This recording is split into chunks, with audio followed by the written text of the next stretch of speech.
Okay, I'm actually going to read these Environmental Advisory Committee recommendations because they were and still are, I think, the best way to move forward in terms of negotiating a better food and beverage system at this university. So the main principles that we came up with in that meeting were that this contract should be, or that the food system, that it should play out with a clear, democratic, and transparent negotiation of a future beverage contract or contracts. So this would be food and beverage contracts. So clear, democratic, transparent, and accountable. So this would mean creating space for students, for community members, for multiple stakeholders within the university to express what they want to see in a food system, and to have those desires incorporated into the manifestation of the food and beverage system. The second thing was a beverage contract that doesn't include bottled water. So that we actually had a modicum of success with. That was the administration's one concession. The third was a food system that ensures health-conscious, environmentally conscious products with a quota for locally supplied and organic products. The fourth thing was a non-exclusive contract. So this would allow for the opportunity of multiple food and beverage service providers, also allow for the opportunity of local small-scale food and beverage suppliers.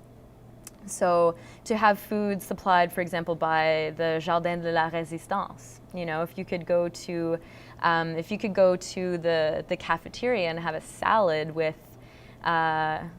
spinach that was grown, you know, at a farm just an hour and a half away versus a salad with tomatoes that came from Mexico, that would be amazing.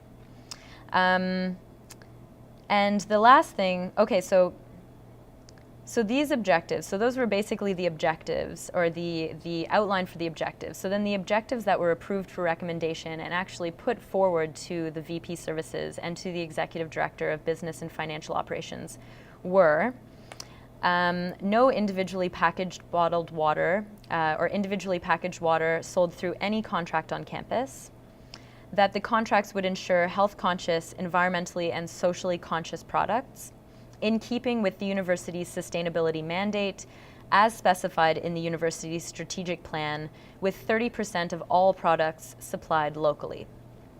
The criteria for the contracts would not include exclusivity rights, therefore allowing for the opportunity of having alternatively supplied beverages on campus and multiple suppliers.